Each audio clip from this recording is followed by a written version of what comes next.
Welcome, everybody, to Engineering Resilience, onboarding systems that don't suck the life out of everyone. My name is Daima Tibre, and my path to tech was not traditional. I actually started with helping migrant farm workers navigate complex federal systems. So that really got me into thinking about documentation and how we could offer clear communication across language barriers, cultural barriers, and just systemic barriers altogether.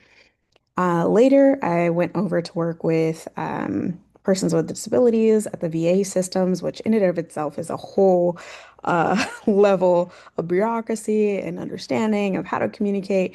And I just really learned how to turn data into insights that were actionable insights, while also training people from a different, diverse set of backgrounds and skill sets. And so I was able to leverage that and pushing for their own competition for opportunities, but also gaining more traction with other departments and making sure that we had the visibility that we needed. Um, these experiences really showed me that onboarding isn't just about technical skills. It's about creating systems that support people at every stage of the journey. And that's what we're going to be focusing on today. Fun fact, I am a primary caregiver and I really love optimizing processes. And so that's why I'm here. That's where that's coming from. Alrighty, so quick poll. We spend a lot of time in our weeks architecting databases or APIs or whatever it is that you're working on. But we really do wing it when it comes to junior engineers. So I'd like to hear from all of you as you're watching this, or just kind of think to yourselves if you're watching as an individual. How many of us manage teams with junior engineers or entry level? What about onboarding docs that are pretty old and dusty? They are older than the last haircuts. Does that feel true?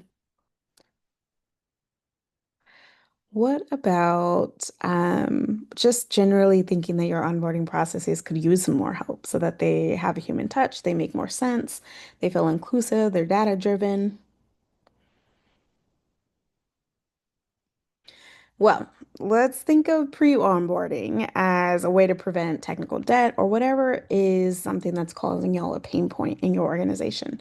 Every single hour that you invest in having a crisp, human-centered, data-driven onboarding can save and invest in your team's ability to save, and it can mitigate any confusion later down the line.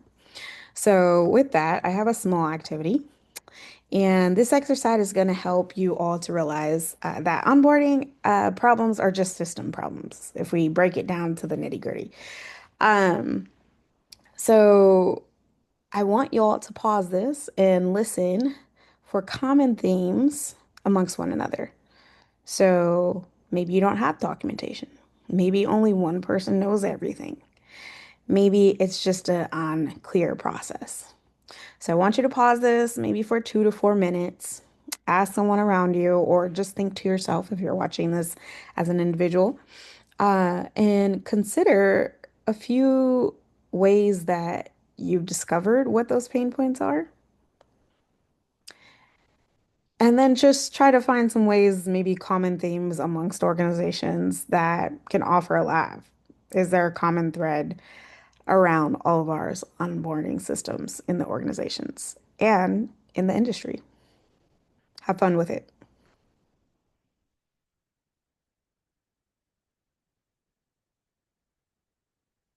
Alrighty, assuming you have paused and come back from that break, let's talk about examining pre-onboarding as a technical system altogether. So, workspace preparation isn't just about the physical space. It's also about creating reproducible development environments with some containerization and even just configuration of our management. So, for remote teams or implementing automated environment setup scripts that new engineers can run independently and even maybe debug if there's some processing that need updating. Also, offering like early outreach should include technical documentation access with preliminary system architecture. So, maybe some diagrams to reduce the cognitive load on day one. And then we'll talk about some systemic approaches for sustainable mentorship. So, here I've outlined what we should break this down typically across the first 3 months ish. So week 1 to 2, you'll be auditing current your existing onboarding process. And again, this pre-onboarding is just to evaluate, okay, where do you guys stand? What could you potentially improve ahead of that hire? So just auditing what exists. What gaps do you need to identify for those first 2 weeks, or maybe even one? After that time, you'll give yourself another 1 to 2 weeks to just figure out what the learning path you want them to work on. So, is that a 90-day program? Is that a learning path that you want them to go down? Is that some sort of technical scaffolding? Is it all of those? And then after you've identified that, then you want to come up with some sort of documentation or resources that they can access on their own without taking your other resources or people out of their existing projects more than anticipated. After we give them that agency with those self-service resources and that documentation, then you want to figure out, okay, how does this mentorship look and where can they connect with those human resources on the team? And how do we measure that the system is in fact working alongside their onboarding and their skill development? Well, I'll tell you, we should be implementing something that's sustainable. We want to make sure that we are protecting the well-being and the capacity of existing members as well as the oncoming member. And so you want to create some sort of distributed mentorship so that you balance the load across the team. So, for example, you wouldn't want to run all of your traffic through just one server, right? That could get pretty dicey. So why would you funnel all of your questions to one senior engineer? Mentor burnout is real. We've all seen it. The one patient senior engineer who becomes the bottleneck. Heaven forbid that one person takes a break, they move on. Um, Life happens. And so you really want to make sure that everyone is someone that is a resource for your incoming person. And so having something similar to a round robin type of mentorship system where responsibilities rotate amongst those senior team members can be really, really a good way to spread the load and also just build those relationships for that new person. So, for example, create a self-service learning resource that we talked about with maybe some recorded technical sessions. You could document troubleshooting guides. You could even annotate your code bases. There's lots of technical tools out there to be able to do that. But ultimately, you want to gradually increase the technical complexity in those assigned tasks based on the demonstrated competencies rather than just time-based metrics. So, who's good at what? You also want to monitor your mentor workload through regular check-ins and adjust the responsibilities to maintain team velocity. So we don't want one person doing a little bit more than others, or maybe one person is juggling several high-profile projects and they need to take a little step back from their mentorship.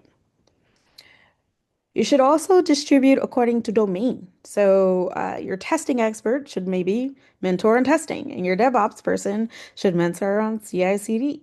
Don't just make one person do everything. And how that translates to your organization, you will know. Your self-service resources that we mentioned briefly are the most critical. So, an example of that would be recording a 5-minute Loom video instead of explaining the same thing 5 times over and over. It also promotes self-agency for the incoming person. Alrighty, so we have something called a responsibility matrix, which we'll go over as an asset shortly.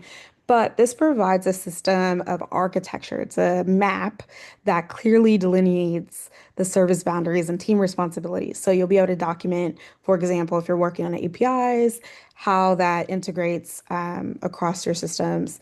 And you'll be able to point to your junior or whoever is your onboardee to understand those systems and interactions across not only your services, but others if you're able to. You'll also be able to indicate in that map or in those systems how you plan to offer pair programming or mentorship rotations to be able to expose new engineers to different parts of the system because you're doing that based on domain and expertise. You'll also be able to create technical contribution paths that allow your junior to make meaningful impacts while learning, such like improving test coverage or documentation, or even improving your own onboarding systems. Um, so before we jump into this asset, I want y'all to go into a small activity.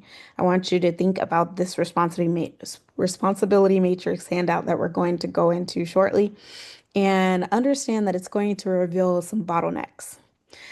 The purpose of it is to identify the team that maybe has one or two people who can get everything done, and then maybe figure out how to spread the load. So, as people work on this link that we're going to go into shortly, I want you to encourage each other or even yourself as an individual, not just to identify your own expertise, but others. So, for example, someone who really loves testing will be a better testing mentor than someone who's just good at it. Um, if you find a single point of failure, that isn't a problem. It's just visibility. And so, you can list your team members out. You can state your expertise in the area. You can assign domain based on passion or expertise. And you can even identify single points of failure. So is one person the ownership, having ownership of one particular area? So this is your responsibility matrix. Let's go on over to your knowledge assessment. Oh, no, we're on responsibility matrix. So these are your domains. So this is built out for software engineering specifically, and you could put the name. So let's see, Daima, Sally Sue, Bob. Okay, those are the primary, but who also is a secondary? So maybe Sally Sue is really good here, maybe Bob here, and maybe Diane's here. Okay, and then you can offer that asset that you've created, that video or some documentation here. Okay, you can also add more if you need to, and you can remove what doesn't work for you.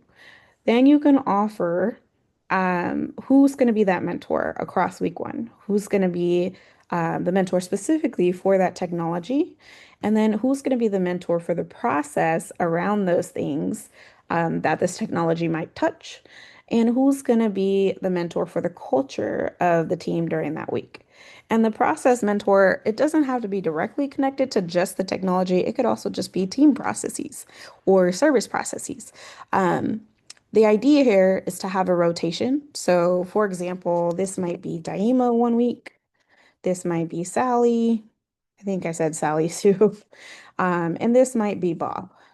And then the next week, like we said, Sally Sue is maybe good at another thing that they're focused on across week two.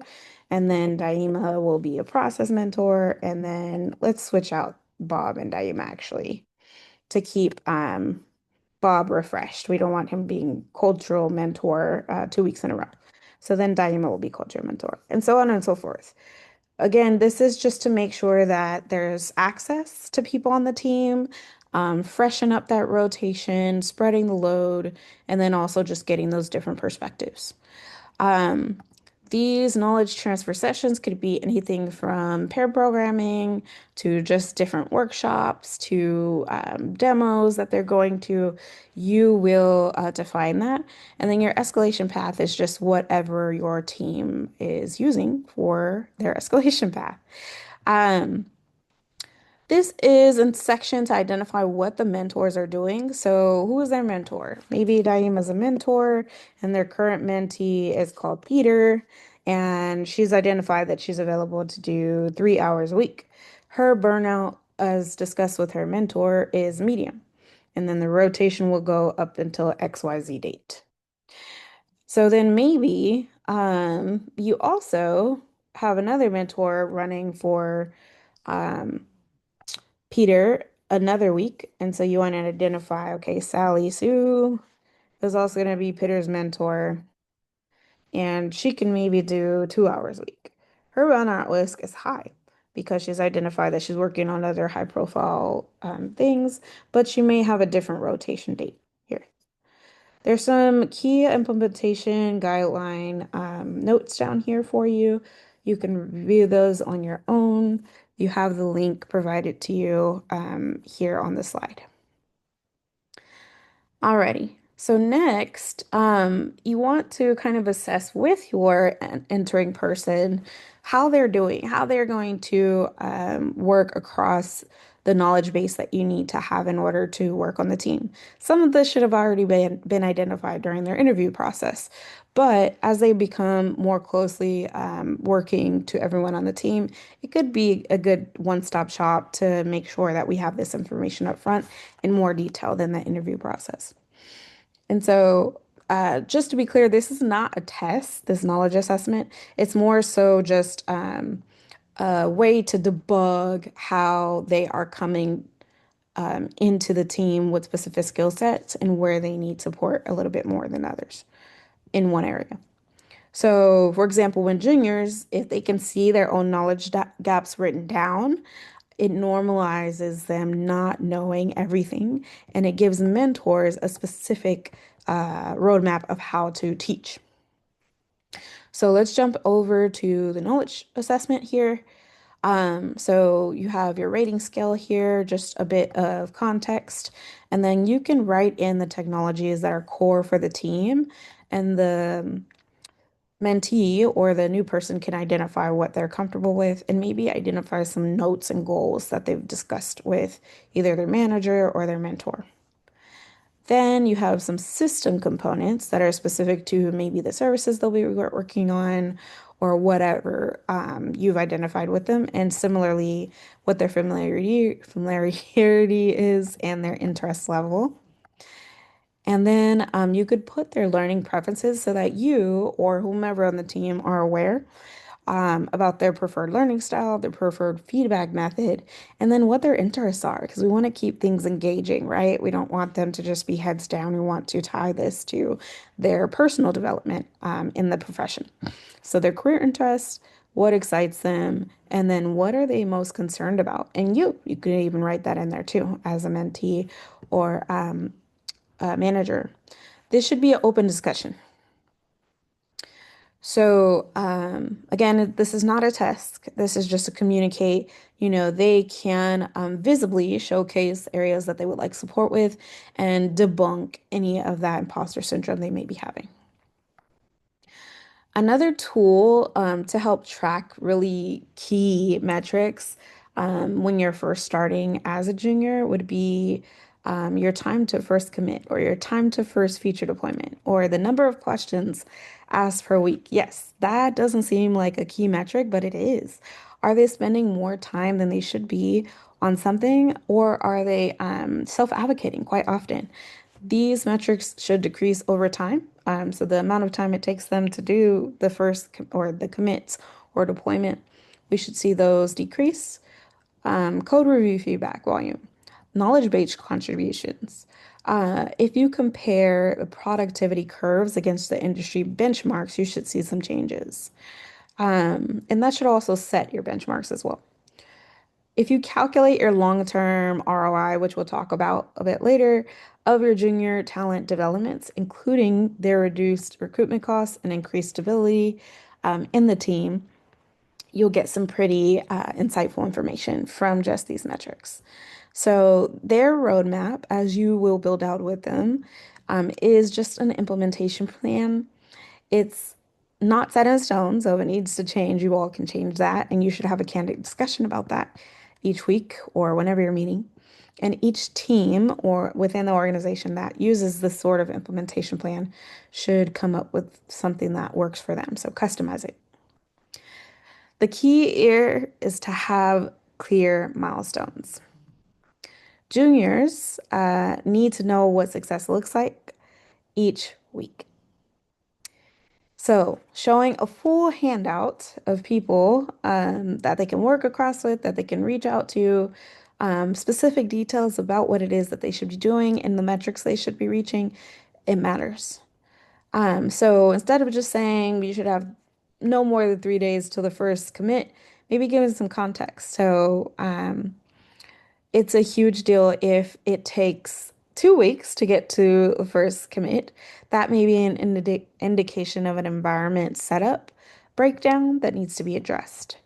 Questions being asked, that should decrease over time, or the questions should become more specific. Um, for example, as they join, you'll see maybe in the first coming weeks, they will go up. As they gain confidence, they will find where they can go to find information on their own. They'll feel more confident in the systems they're working in and the code base they're building, and that should decrease around that time. Mentor hours is definitely something that should be tracked just to prevent burnout. You want to make sure that not one person is holding the most hours, but that they're spread and evenly rotated. And then the quality metrics, for example, PR review cycles or bug introduction rates, should also be tracked. You can't improve what you don't measure. And these metrics can tell you if your system is actually working for the individual, for the team, for the organization. So, we are going to go take a look at this activity, this metrics dashboard, and then some of the 90-day roadmap. We're going to look at 3 metrics that you can start tracking maybe next week. And you can write in as an individual, you can pause the session, you could target your goal and define which metric you would like to track. And then you would like to, after that, I'd like you to define what does good, and I'm putting that in quotes because good could mean something different for each organization, each individual. So define it. Define what is good, what does it look like, what does it feel like for the organization, and how will you measure it? All right, let's take a look quickly.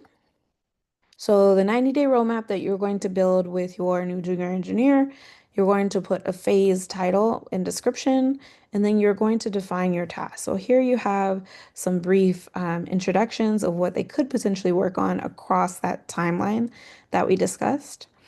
Um, Going into your metrics dashboard, however, this is where you really want to quantify that effectiveness of what it is that they're building and what it is that they're doing to define if your onboarding system, excuse me, is working for you or not. And so you can put in here what the metrics are. We have some here. So just as discussed, the first commit, days to your first PR merge, days to production deploy, and so on and so forth. This is less than 3 days, so you'll be tracking what that is across each of those days in numeric value. And then so on and so forth. You're going to monitor the quality of their code improvement. So, do they have comments? Are there bugs decreasing? Is the documentation contribution increasing? Do they have test coverage?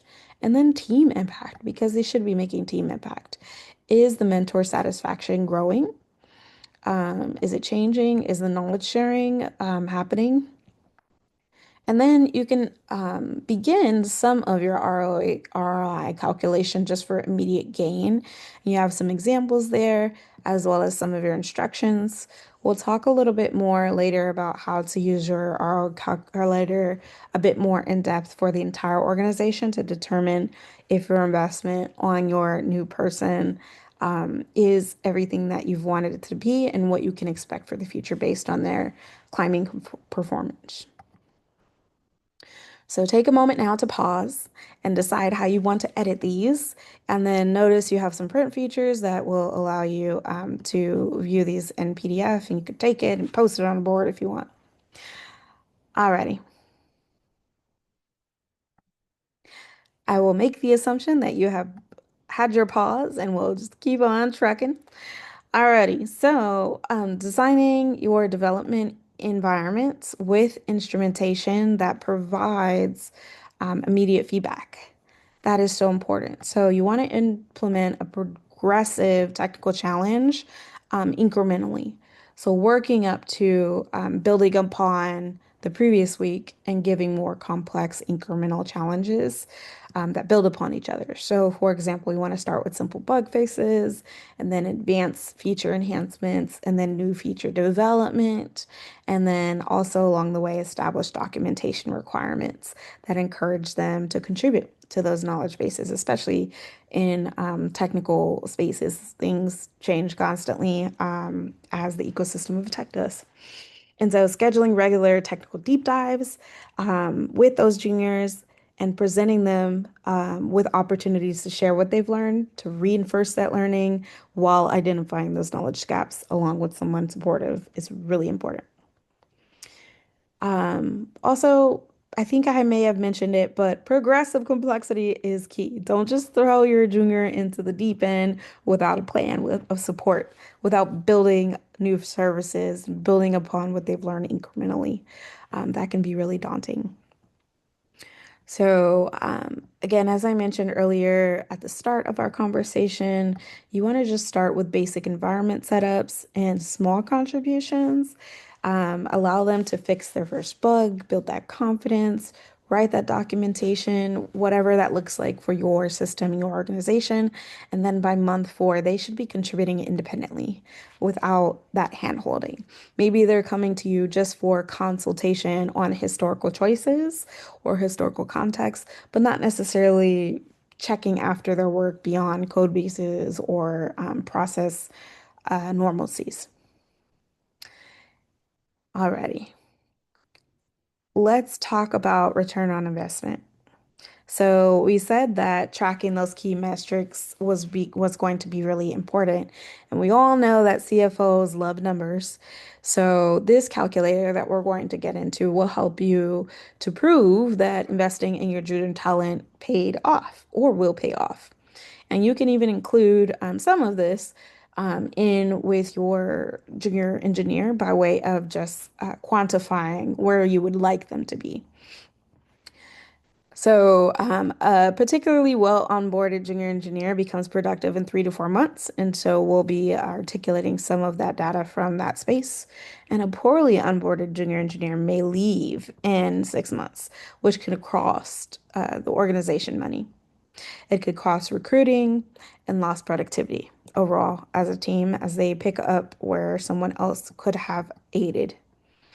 And so let's jump into the handout really quickly so that we can see how that could work. We have a comparison of a junior to a senior. You have base salary here, recruitment costs, onboarding investment time, and then full time to productivity. Again, these are editable, but now we have just a general tracking value over 24 months based on anticipated ability to contribute and be productive. Then you have team velocity analysis. This is based on team size. This is based on how many engineers you're onboarding and what that contribution velocity might be and the impact on the team.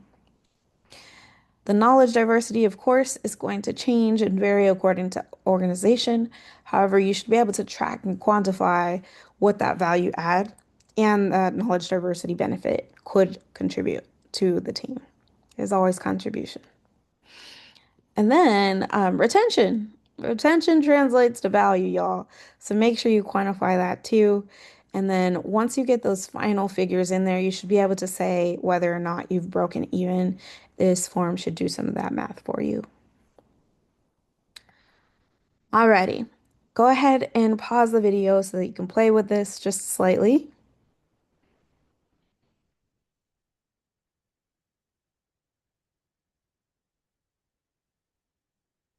Okay, welcome back.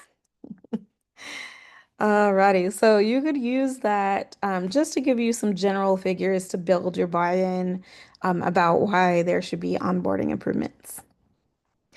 So, as some final takeaways, I just want y'all to remember that um, we are implementing these processes to make sure that we have a system that is human-centered. We have a system that can be quantifiable and translate to the business bottom line and use it as a needed investment.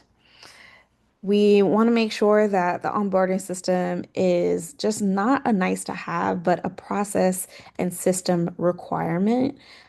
Just like it is all the effort put into architectures or change over to different technologies and systems, we should be putting that amount of effort into onboarding.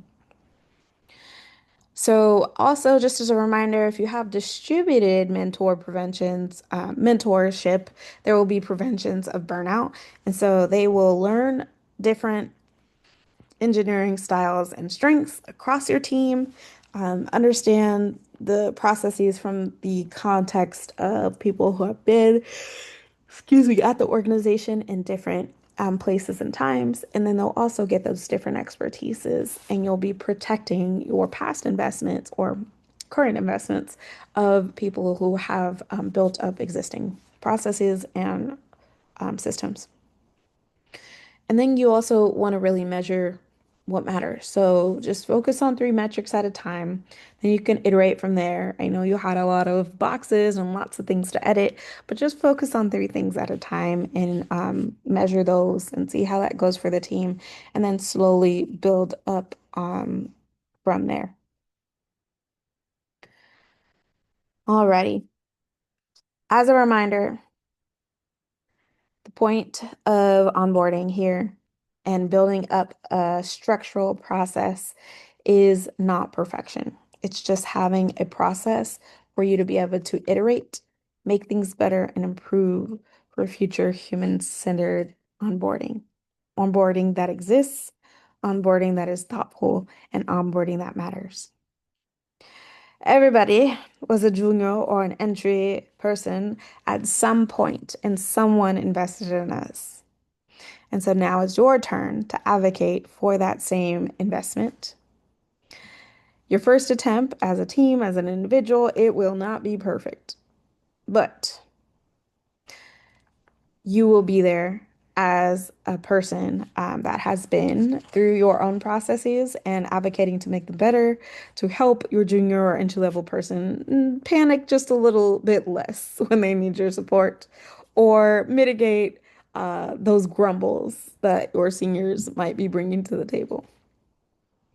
All of this is normal, but it's just a reminder that everyone started somewhere and we all are a part of a system of making things better for those that are coming after us. Thank you all so much for engaging with my technical approach to talent development.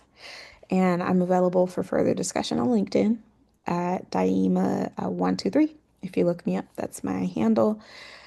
Feel free to toss me other specific implementation challenges that your organization might anticipate, and we can have some continued practical discussions about how to challenge that more specifically. Everybody have a great day.